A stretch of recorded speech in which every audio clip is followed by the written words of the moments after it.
بن گئی وہ آثار جاں، ایک خون شامہ سینا کے چنگل میں پھنس جانے والے نوجوان کی عبرت اثر کہانی۔ پچھتاوا ایک ایسا نسور ہے جس پر کوئی مرہم اور کوئی دعا کام نہیں کرتی۔ یہ عمر کے ساتھ ساتھ پروان چڑھتا رہتا ہے، کم نہیں ہوتا۔ بعد میں پچھتانا کوئی معنی نہیں رکھتا۔ اگر پہلے ہی سوچ سمجھ کر قدم اٹھایا جائے تو پچھتانے کا موقع کبھی نہ ملے۔ بزرگوں نے کہا ہے کہ ایسا کام ہی نہ کرو جس کے بعد پچھتانے کا موقع ملے۔ پچھتاوا ساری عمر کی سزا بھی ہوتا ہے۔ یہ واقعہ جو میں یہاں تحریر کر رہا ہوں 10 سال پہلے کا ہے۔ عابد میرے محلے کے قریب ہی رہتا تھا۔ اس کا گھر ہمارے گھر سے تیسری گلی میں تھا، جہاں اس کے والدین کے علاوہ 2 چھوٹے بھائی اور ایک چھوٹی بہن رہتی تھی۔ عابد کے والد شکور صاحب ہمارے محلے میں ایک مسجد کے امام تھے۔ وہ بہت اچھے اور شریف لوگوں میں شمار ہوتے تھے، جبکہ اس کی والدہ محترمہ محلے کے بچوں کو قرآن مجید کے علاوہ ٹیوشن بھی پڑھایا کرتی تھی۔ عابد کے دونوں چھوٹے بھائی ایک ہی اسکول میں 8ویں اور 6ٹھی کلاس میں پڑھتے تھے اور چھوٹی بہن صرف 3 سال کی تھی۔ میں اور عابد دونوں ایک ہی دفتر میں اعلیٰ عہدوں پر کام کیا کرتے تھے، لیکن کام علیحدہ علیحدہ تھے۔ ہم اکٹھے ہی گھر سے نکلتے اور مقرر وقت پر دفتر پہنچ جاتے۔ اس کے بعد شام کو دفتر سے فارغ ہونے کے بعد ساتھ ہی نکلتے اور اپنے اپنے گھر پہنچ جاتے۔ صبح نماز کے بعد عابد محلے کے قریب ایک پارک میں چہل قدمی کرنے کے لیے چلا جاتا تھا۔ یہ اس کا روزانہ کا معمول رہتا تھا۔ میری اس سے پہلی ملاقات اسی پارک میں ہوئی تھی، کیونکہ میں بھی صبح کے وقت چہل قدمی کے لیے اکثر اسی پارک میں جایا کرتا تھا۔ جب اس نے دفتر اور گھر کا پتہ بتایا تو میں نے کہا کہ تم تو میرے محلے میں 2 گلیاں چھوڑ کر تیسری گلی میں رہتے ہو، اور میں بھی اسی دفتر میں کام کرتا ہوں جہاں تم کام کرتے ہو۔ یوں بہت جلد ہمارے درمیان دوستی کا رشتہ قائم ہو گیا۔ اس کے بعد ہم دونوں نے اسی پارک میں اکٹھے چہل قدمی شروع کر دی۔ عابد بہت ہنسمکھ طبیعت رکھتا تھا۔ اس کی عادت ہر ایک کے ساتھ ہلکا پھلکا مذاق کرنے کی بھی تھی۔ ایک روز میری طبیعت کچھ ناساز تھی، اس لیے عابد کے ساتھ پارک میں نہ جا سکا۔ وہ اکیلا ہی چلا گیا۔ بقول عابد وہ پارک میں چہل قدمی کر ہی رہا تھا کہ اچانک اس نے ایک لڑکی کو دیکھا جو پارک کا گیٹ پار کر کے اندر آ رہی تھی۔ اس لڑکی کو عابد دیکھتا ہی رہ گیا، کیونکہ وہ بہت خوبصورت تھی۔ سرخ و سفید رنگ، نکلتا قد، اس کی عمر تقریباً 20 سال کے لگ بھگ تھی۔ عابد کو وہ لڑکی بہت اچھی لگی۔ پارک میں اور بہت سی دوسری لڑکیاں بھی آیا کرتی تھی، مگر عابد نے انہیں اتنا غور سے کبھی نہیں دیکھا تھا۔ اس لڑکی میں پتہ نہیں ایسی کون سی خوبی تھی جسے دیکھ کر وہ دنگ رہ گیا تھا۔ اس روز عابد نے پارک سے واپسی پر میرے گھر آ کر مجھ سے اس لڑکی کا ذکر کیا اور ساتھ ہی مجھ سے یہ مشورہ بھی مانگا کہ میں اس لڑکی سے کیسے دوستی کروں۔ میں نے عابد سے کہا کہ میں کیونکہ لڑکیوں کے معاملے میں کبھی نہیں پڑا، اس لیے میں تمہیں کوئی مشورہ نہیں دے سکتا۔ اس طرح عابد اپنے طور پر لڑکی سے ملاقات کرنے کا بہانہ سوچنے لگا۔ اس دن میں بھی پارک میں عابد کے ساتھ تھا۔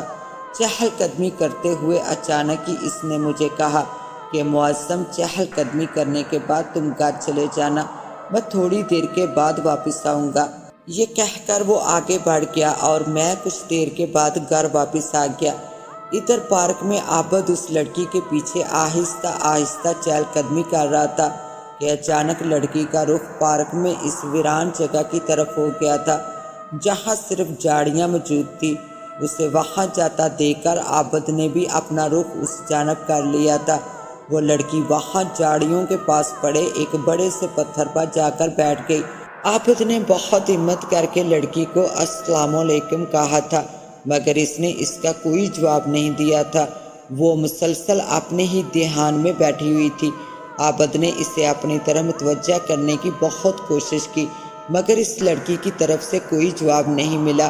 تو وہ اگلے دن یہ مار کا سر کرنے کا فیصلہ کر کے واپس گھر آ گیا تھا، اور پھر ملاقات ہونے پر اس کی تمام کہانی سن کر میں نے کہا تھا کہ عابد یہ چکر چھوڑ دو، پتہ نہیں وہ لڑکی کون ہے، کہاں سے آتی ہے، تم کسی مصیبت میں نہ پڑ جانا۔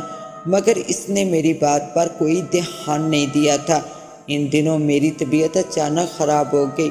شدید بخار کے باعث بہت زیادہ کمزوری ہونے کی وجہ سے میں نے آفس سے 10 روز کی چھٹی لی تھی۔ ڈاکٹر کی ہدایت پر مکمل آرام کی وجہ سے میرا عابد کے ساتھ پارک جانا بھی نہیں ہوا تھا۔ ایک دن وہ لڑکی عابد کو اپنے پیچھے آنے کا اشارہ کر کے آہستہ آہستہ پارک کے سنسان ویران حصے کی جانب چل پڑی تھی۔ عابد بھی آہستہ آہستہ اس کے پیچھے چل پڑا تھا۔ وہ لڑکی عابد کو اس ویران جگہ پر لے آئی تھی جہاں پر نہ کوئی بندہ تھا اور نہ بندے کی ذات، اور پھر وہ لڑکی اچانک ہی سامنے موجود جھاڑیوں میں غائب ہو گئی تھی۔ عابد اسے تلاش کرتا رہا۔ جب لڑکی ایک چبوترے کے قریب پہنچی تو عابد کا ہاتھ چھوڑ کر جلدی جلدی چل کر چبوترے کے پیچھے جا کر غائب ہو گئی۔ عابد جھاڑیوں کے پیچھے پہنچا تو دیکھا کہ وہ لڑکی وہاں پیٹھ کیے کھڑی تھی۔ اس کے بال ہوا میں لہرا رہے تھے، اور پھر جب لڑکی نے اپنا رخ عابد کی طرف کیا تھا تو عابد اس کی شکل دیکھ کر خوفزدہ ہو گیا، کیونکہ لڑکی کی شکل بگڑ چکی تھی اور اس کے لمبے لمبے دانت باہر کی طرف نکلے ہوئے تھے، اور اچانک ہی اس نے خوفزدہ عابد کا بایاں بازو پکڑا تھا اور پلک جھپکتے ہی اپنے منہ میں لے کر چبا ڈالا تھا۔ درد اور تکلیف کی وجہ سے عابد کی چیخیں نکل گئی تھی۔ اس نے اپنا بازو اپنی طرف زور سے کھینچا تھا تو آدھا بازو اس لڑکی کے منہ میں رہ گیا تھا۔ عابد نے فوراً ہی وہاں سے دوڑ لگا دی تھی۔ وہ بھاگتے بھاگتے جب جھاڑیوں کے پار پہنچا تھا تو اس کی چیخیں سن کر بہت سے لوگ وہاں جمع ہو چکے تھے۔ وہ وہاں بے ہوش ہو کر گر پڑا تھا اور لوگوں نے اسے اسی وقت ہسپتال پہنچا دیا تھا۔ جب عابد کو ہوش آیا تھا تو اس نے اپنے آپ کو ہسپتال میں پایا۔ پھر اچانک ہی اس نے زور سے چیخ ماری اور دوبارہ بے ہوش ہو گیا۔ 2 روز بعد عابد کو دوبارہ ہوش آیا تو وہ نارمل تھا۔ عابد کے والد شکور صاحب نے اس سے پوچھا کہ تمہارے بازو کو کیا ہوا، یہ کیسے کٹ گیا؟ تو اس نے اپنے والد کو ساری کہانی سنا دی تھی۔ شکور صاحب نے اس پر دم کیا اور دم کیے ہوئے پانی کی بوتل پینے کے لیے دی، جسے پی کر عابد کو کچھ سکون ملا، اور پھر وہ تقریباً 4 دن ہسپتال میں رہنے کے بعد گھر واپس آ گیا۔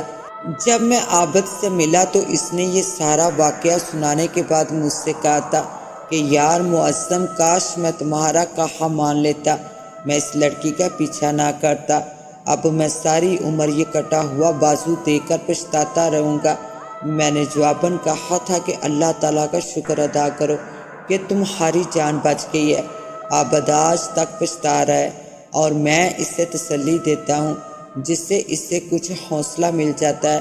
اللہ تعالیٰ سے میری دعا ہے کہ وہ ایسے واقعات سے ہر انسان کو ہمیشہ بچائے، آمین ثم آمین۔ اس کے ساتھ ہی اب مجھے دیں اجازت، ملتے ہیں انشاءاللہ ایک نیو کہانی کے ساتھ، تب تک کے لیے اللہ نگہبان۔